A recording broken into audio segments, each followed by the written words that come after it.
दोस्तों नमस्कार, मैं हूं पवन त्यागी। दोस्तों तेजस्वी यादव और महागठबंधन उनको ये एहसास हो चुका है कि बिहार में उनकी बुरी तरह से हार होने जा रही है। जो घोषणा पत्र उन्होंने जारी किया था उस घोषणा पत्र में भी उनके इन जो आभास हैं उनको पता लग रहा था कि किस तरह का घोषणा पत्र है। देश की जनता, बिहार की जनता जिस पर कोई यकीन नहीं कर रहा, क्योंकि सबके पास इतनी बुद्धि तो है कि आप 2.5 करोड़ युवाओं को जो रोजगार देने की बात उसमें कर रहे हो, कहां से पैसा लाओगे। वही तेजस्वी जब एनडीए का घोषणा पत्र आता है और उसमें 1 करोड़ लोगों को रोजगार उपलब्ध कराने की बात एनडीए के संकल्प पत्र में की जाती है, तो ये सवाल उठाते हैं। 10,000 रुपए जो वहां जीविका दीदी के खाते में डाले गए उस पर सवाल उठाया गया। चुनाव आयोग तक को कंप्लेंट कर दी गई कि साहब चुनाव घोषणा हो चुकी है, आचार संहिता लग चुकी है, ये 10,000 रुपए की दूसरी किस्त कैसे दे रहे हैं, ये पहली किस्त कैसे दे दी, ये चुनाव का वादा है। अब आप सोचिए कि ये कहा जा रहा है कि हमारी सरकार आएगी तो अब हम 30,000 देंगे। तो आप एनडीए की जो काम है, जो एनडीए सरकार ने किया और जीविका दीदी के खाते में वो जो 10,000 रुपए डाले उसको रोकने की कोशिश कर रहे थे।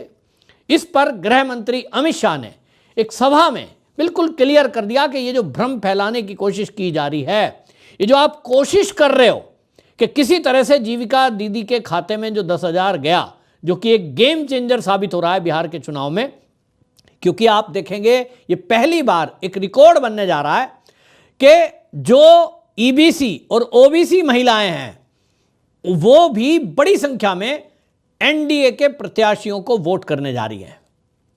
और ये आप देखेंगे बिहार की राजनीति में पहली बार कि जो लालू प्रसाद यादव ये जो एम-वाई समीकरण की बात करते थे, वो एम-वाई समीकरण आपको ध्वस्त होता दिखाई देगा।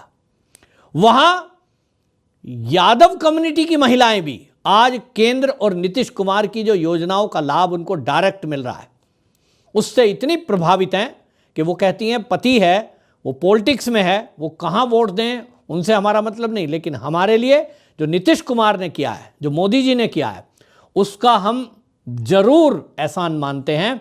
क्योंकि हमें कई बुजुर्ग महिलाएं तो ये मीडिया में कहती हुई सुनी गई हैं कि हमें हमारी औलाद ध्यान नहीं देती, जो मोदी ने हमें ध्यान दिया है, हमें नीतीश कुमार ने जो लाभ दिया है, और इसका असर दिख रहा है। तो गृह मंत्री अमित शाह को यह स्पष्ट करना पड़ता है कि आप जीविका दीदी के रोड़े जो अटकाने की कोशिश कर रहे हो कि ये 10,000 रुपए खाते में डाले गए। उन्होंने एग्जैक्ट जो शब्द बोले मैं आपको पढ़ के सुनाता हूं। उन्होंने कहा एक सभा में कि नीतीश बाबू और मोदी जी ने जीविका दीदी के खाते में 10,000 रुपए डाले। ये राजद वाले चुनाव आयोग के पास जाकर कह रहे हैं कि ये 10,000 रुपए वापस ले लो। मैं जीविका दीदियों को कहना चाहता हूं कि चिंता मत करिए, उनके दादा भी आ जाएंगे, तब भी यह 10,000 रुपए कोई नहीं छीन पाएगा।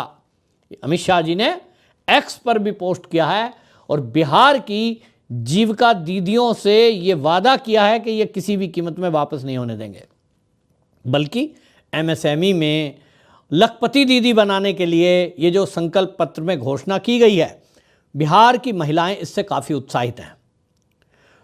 प्रथम फेज का जो चुनाव प्रचार है वो खत्म हुआ, लेकिन वोटिंग के कुछ घंटे पहले अचानक से तेजस्वी यादव को जब ये लग गया कि भाई उनकी बुरी तरह से हार होने जा रही है, और सभी सर्वे ये दिखा रहे हैं कि अब तो एनडीए को 150 से 180 सीटें लगभग आ सकती हैं, तो आनन फानन में प्रेस कॉन्फ्रेंस की और वहां घोषणाओं की झड़ी लगा दी।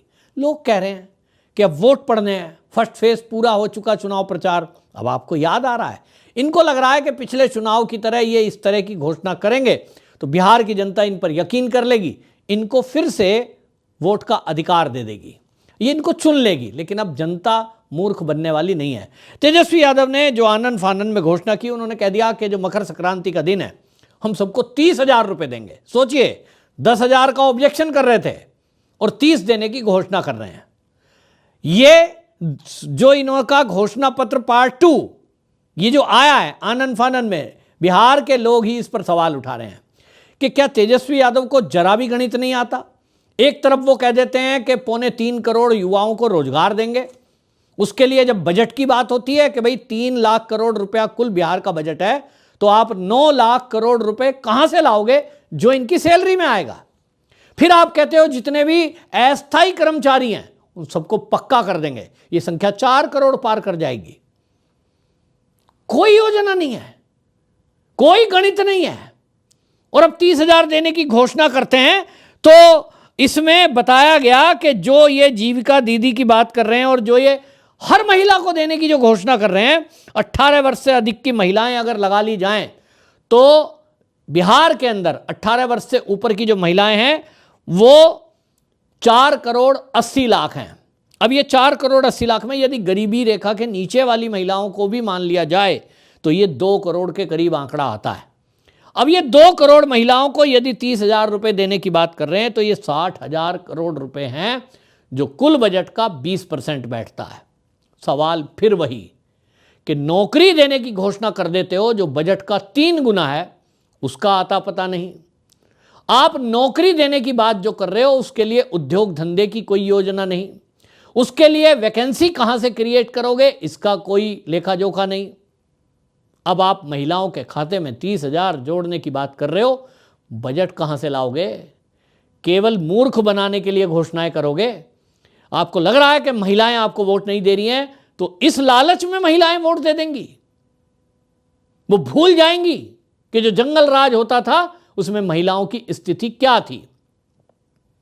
तो आपको बता दें, 55% महिलाएं बिहार की एनडीए को वोट देती हुई सर्वे में दिखाई दे रही हैं, और यही इनके घबराहट बौखलाहट का कारण बन रहा है। इनको दिख गया सरकार बनती हुई कतई नहीं दिख रही, और इसलिए ये जो नीतीश बाबू की घोषणा थी, जो केंद्र की योजनाएं हैं, उनसे बौखलाए हुए हैं। बिहार के गरीब लोगों की कभी परवाह नहीं करी। लालू प्रसाद यादव के ज़माने में तो हालत ये थी कि इन्हीं के कार्यकर्ता आरजेडी के और इनके नेता गरीबों की ज़मीनों पर कब्जा कर रहे थे। जहां खड़े हो गए वो ज़मीन उनकी हो गई, और कोई कंप्लेंट कर नहीं सकता, पुलिस सुनती नहीं थी। और हालात क्या थे वो किसी से छुपे नहीं है कि आईएएस अधिकारी की पत्नी को उठा लें, अधिकारियों को हत्या कर दी जाए, अधिकारियों की अपहरण एक उद्योग बन गया। उद्योग धंधे लगेंगे नहीं क्योंकि विकास कहीं नहीं है, सड़कें होती ही नहीं थी। हालात ये हो गए और इसीलिए लोगों ने पलायन करना शुरू कर दिया, मजबूर हो गए। आज ये पलायन का मुद्दा लेके आए कि साहब बिहार में पलायन है, ये तो आपकी वजह से है। अभी माहौल बना है और उस माहौल में जिस तरह की बातें चल रही हैं, लोगों को यकीन है कि यदि कोई कर सकता है युवाओं के लिए तो यूपी बराबर में बिहार से बॉर्डर लगता है।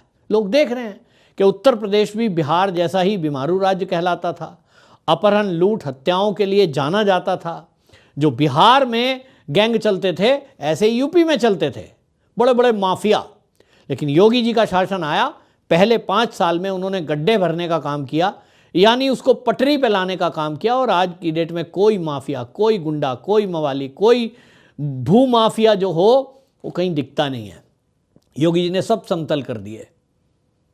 अब इसी तरह सबको उम्मीद है कि एक टर्म और अगर नीतीश सरकार को मिलेगा, एनडीए की सरकार आएगी, तो निश्चित जानिए कि इस बार और ज़्यादा ताकत के साथ गरीबों के लिए काम होगा, बिहार की बेहतरी के लिए काम होगा, बिहार की महिलाओं को सशक्त बनाने के लिए काम होगा। कि जिस तरह की जो संकल्प पत्र में घोषणाएं की गई हैं, महिलाओं को जो लाभ पिछली बार घोषणा की थी वो जब मिला तो उनको वो यकीन है कि भारतीय जनता पार्टी की खाली घोषणाएं नहीं होती हैं, संकल्प होता है।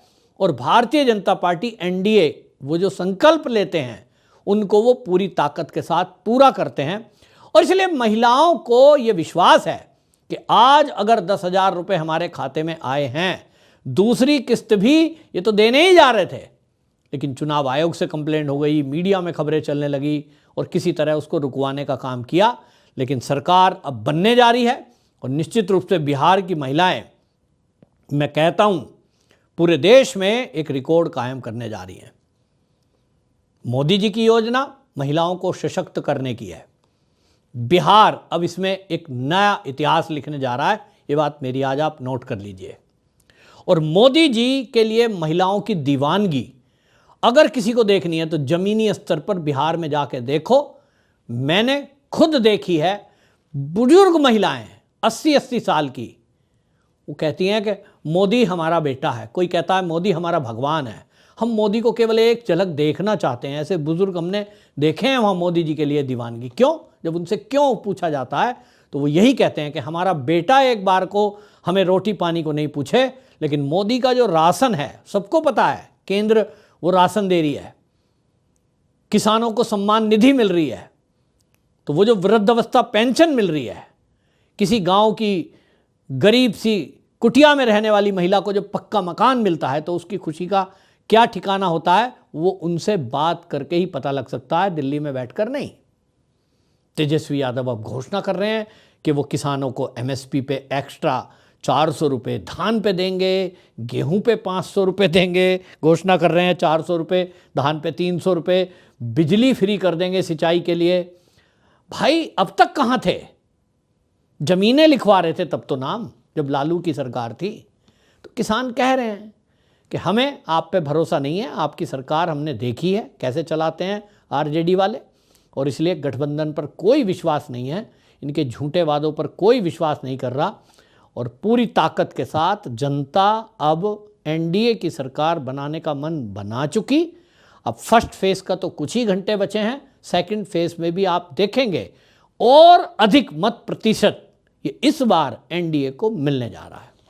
अमित शाह की बात करें या मोदी जी की, जनता को इनके एक एक शब्द पर यकीन है और इस बात को अमित शाह समझते हैं अच्छे से, और इसीलिए अमित शाह ने अपनी रैली में इस संशय को ख़त्म किया है जो ये फैलाने की कोशिश कर रहे थे कि महिलाओं से पैसे वापस कर लेंगे या उनको जो दूसरी किस्त मिलनी है उनको मिलने से रोक देंगे। आपकी इस पर क्या राय है कमेंट में ज़रूर लिखें, वीडियो शेयर ज़रूर करें ताकि बिहार में जो ये महागठबंधन के लुटेरे हैं वोटों के, इनके इरादे क्या हैं ये लोगों को पता लग सके। वंदे मातरम।